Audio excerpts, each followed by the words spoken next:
Hi everyone, shall we have a look on calcium? Calcium is major mineral in human body. An adult man of 60 kg body weight has 1 to 1.2 kg of calcium.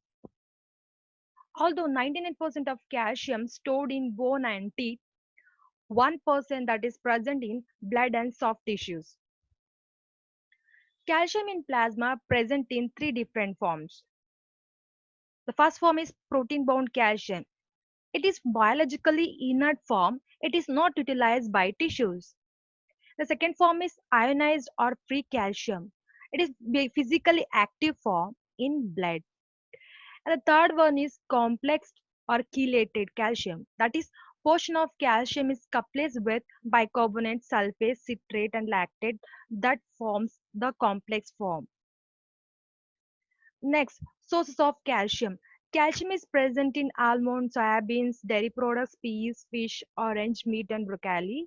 But the milk and milk products is the richest source of calcium among animal foods. Green leafy vegetables such as fenugreek, amaranth, drumstick leaves are rich source of calcium among plant foods. Cereals and millets also contain calcium. Ragi is the richest source of calcium in cereals. Next, move on to RDA. RDA is recommended by ICMR. RDA for adult men and adult women is around 600 milligram. For a pregnant woman and lactating women, the recommendation is more. In case of pregnancy, it's 1200 milligram because it is required for fetus development. In case of lactation, during lactation, what happens? Loss of calcium occurs. That is why the recommendation is more during lactation. And even children and adolescents require more calcium because the demand will be more in this case. The skeleton growth is more, the bone growth is more. That is why the recommendation is more in this case also. Functions of calcium. Calcium perform various functions in human body. The well-known function of calcium in bone formation, bone remodeling process, and in teeth formation. Bone is a dynamic tissues that is remodeled throughout the life due to osteoclasts and osteoblasts. As you all are know, bones are made up of four different types of cells. That's osteoclast, osteoblast, osteocyte, and lining cells. Osteoblast is responsible for bone formation. Osteoblast here it's originated from stem cells.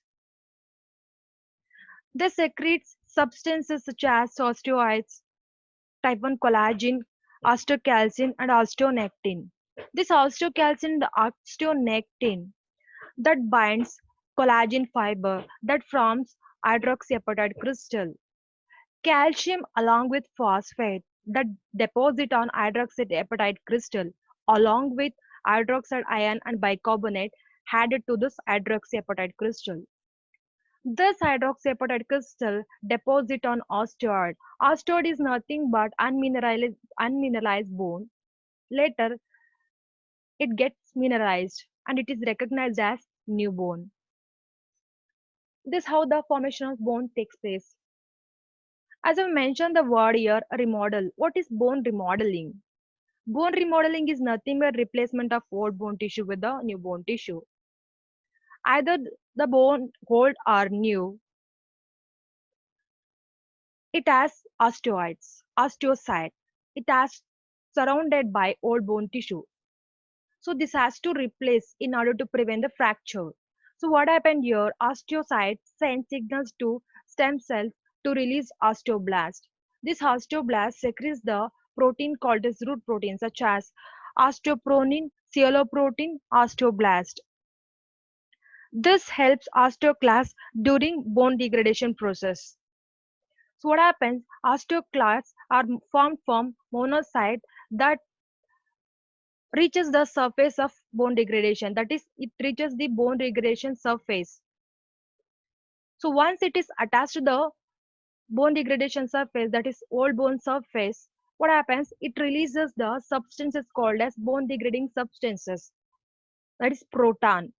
Proton it create environment acidic environment condition and also catalyzes inorganic salts of calcium and phosphorus.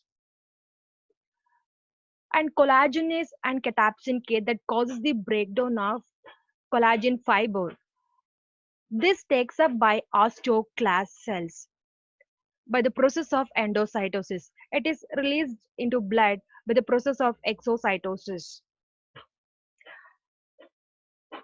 Then osteoblasts synthesize new bone to replace resorbed one or old bone or degraded bone. Next function. It plays an important role in muscle contraction.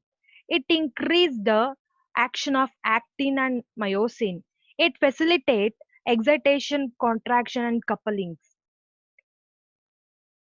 It also involves in blood coagulation process. That is, if injuries occurs, platelet release from injured surface. So what happened here?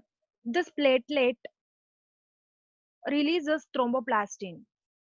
This thromboplastin is an enzyme catalyzes prothrombin into thrombin. So calcium is positively charged, thrombin is negatively charged. This calcium binds thrombin. This thrombin convert the fibrinogen into fibrin. Fibrinogen is nothing but soluble protein. This fibrin is nothing but is a thread-like structure. It's insoluble network that causes the coagulation or clotting of blood. It also responsible for integrity of cell membrane. Calcium is a second messenger in the hormone reaction. For example, epinephrine in liver glycogenolysis. Enzyme activity is needed for activation of enzymes such as ATPase and lipase. It also facilitates transmission of nerve impulses from one nerve cells to another nerve cells. Here, calcium binds to vesicle of neurotransmitter. So, neurotransmitter is nothing but our body chemical messenger. This allows the flow of iron in and out of the cell, that is nerve cells. If the calcium level is low, then nerve cell functions to fail.